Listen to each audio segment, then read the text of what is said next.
Hello, this is Alcoholics Anonymous, 4th edition of the Big Book, Basic Text for Alcoholics Anonymous, the Doctor's Opinion. Hello, my name is Ty, and I'm an alcoholic. We of Alcoholics Anonymous believe that the reader will be interested in the medical estimate of the plan of recovery described in this book. Convincing testimony must surely come from medical men who have experience with the sufferings of our members and have witnessed our return to health. A well-known doctor, chief physician at a nationally prominent hospital specializing in alcohol and drug addiction, gave Alcoholics Anonymous this letter. To whom it may concern, I have specialized in the treatment of alcoholism for many years. In late 1934, I attended a patient who, though he had been a competent businessman of good earning capacity, was an alcoholic of a type I had come to regard as hopeless. In the course of his third treatment, he acquired certain ideas concerning a possible means of recovery. As part of his rehabilitation, he commenced to present his conceptions to other alcoholics, impressing upon them that they must do likewise with still others.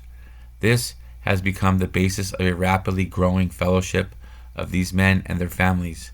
This man and over 100 others appear to have recovered. I personally know scores of cases who were of the type with whom other methods had failed completely. These facts appear to be of extreme medical importance because of the extraordinary possibilities of rapid growth inherent in this group. They may mark a new epoch in the annals of alcoholism. These men may well have a remedy for thousands of such situations. You may rely absolutely on anything they say about themselves. Very truly yours, William D. Silkworth, M.D. The physician who, at our request, gave us this letter has been kind enough to enlarge upon his views in another statement which follows. In this statement, he confirms what we who have suffered alcohol torture must believe, that the body of the alcoholic is quite as abnormal as his mind. It did not satisfy us to be told that we could not control our drinking just because we were maladjusted to life, that we were in full flight from reality, or were outright mental defectives. These things were true to some extent, in fact, to a considerable extent with some of us, but we are sure that our bodies were sickened as well. In our belief, any picture of the alcoholic which leaves out this physical factor is incomplete. The doctor's theory that we have an allergy to alcohol interests us. As laymen, our opinion as to its soundness may, of course, mean little, but as ex-problem drinkers, we can say that his explanation makes good sense. It explains many things for which we cannot otherwise account. Though we work out our solution on the spiritual as well as an altruistic plane, we favor hospitalization for the alcoholic who is very jittery or befogged.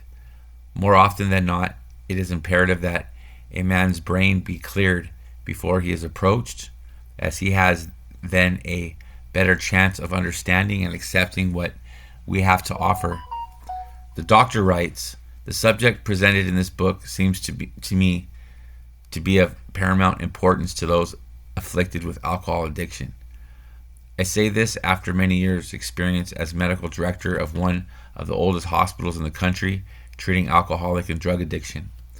There was therefore a sense of real satisfaction when I was asked to contribute a few words on a subject which is covered in such masterly detail in these pages. We doctors have realized for a long time that some form of moral psychology was of urgent importance to alcoholics, but its application presented difficulties beyond our conception. What with our ultra-modern standards, our scientific approach to everything, we are perhaps not well equipped to apply the powers of good that lie outside our synthetic knowledge. Many years ago, one of the leading contributors to this book came under our care in the hospital, and while here, he acquired some ideas which he put into practical application at once. Later, he requested the privilege of being allowed to tell his story to other patients here, and with some misgiving, we consented. The cases we have followed through have been most interesting. In fact, many of them are amazing. The unselfishness of these men, as we have come to know them, the entire absence of profit motive, and their community spirit is indeed inspiring to one who has labored long and wearily in this alcoholic field. They believe in themselves, and still more in the power which pulls chronic alcoholics back from the gates of death.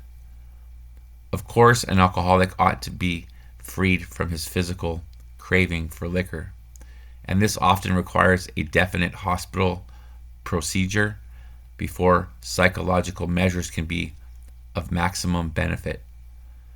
We believe, and so suggested a few years ago, that the action of alcohol on these chronic alcoholics is a manifestation of an allergy, that the phenomenon of craving is limited to this class and never occurs in the average temperate drinker. These allergic types can never safely use alcohol in any form at all. And once having formed the habit and found they cannot break it, once having lost their self-confidence, their reliance upon things human, their problems pile up on them and become astonishingly difficult to solve. Frothy emotional appeal seldom suffices. The message which can interest and hold these alcoholic people must have depth and weight. In nearly all cases, their ideals must be grounded in a power greater than themselves if they are to recreate their lives. If any feel that as psychiatrists directing a hospital for alcoholics we appear somewhat sentimental, let them stand with us a while on the firing line. See the tragedies, the despairing wives, the little children. Let the solving of these problems become a part of their daily work and even of their sleeping moments. And the most cynical will not wonder that we have accepted and encouraged this movement. We feel, after many years of experience, that we have found nothing which has contributed more to the rehabilitation of these men than the altruistic movement now growing up among them. Men and women drink essentially because they like the effect produced by alcohol. The sensation is so elusive that while they admit it is injurious, they cannot, after a time, differentiate the true from the false. To them, their alcoholic life seems the only normal one. They are restless, irritable, and discontented unless they can again experience the sense of ease and comfort which comes at once by taking a few drinks. Drinks which they see others taking with impunity. After they have succumbed to the desire again, as so many do, and the phenomenon of craving develops, they pass through the well-known stages of a spree, emerging remorseful with a firm resolution not to drink again. This is repeated over and over, and unless this person can experience an entire psychic change, there is very little hope of his recovery. On the other hand, and strange as this may seem to those who do not understand, once a psychic change has occurred, the very same person who seemed doomed, who had so many problems he despaired of ever solving them, suddenly finds himself easily able to control his desire for alcohol, the only effort necessary being that required to follow a few simple rules. Men have cried out to me in sincere and despairing appeal, "Doctor, I cannot go on like this. I have everything to live for. I must stop, but I cannot. You must help me."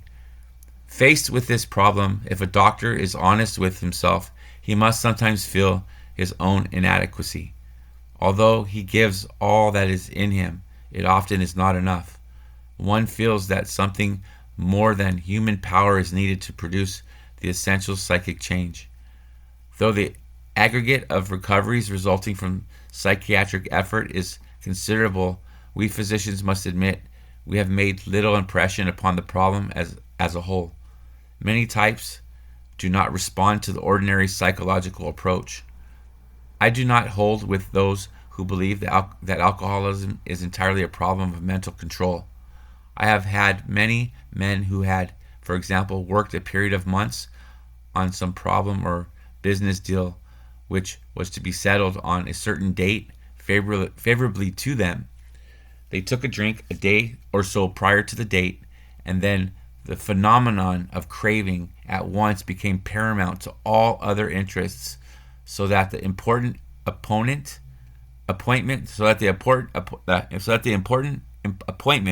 was not met. These men were not drinking to escape; they were drinking to overcome a craving beyond their mental control.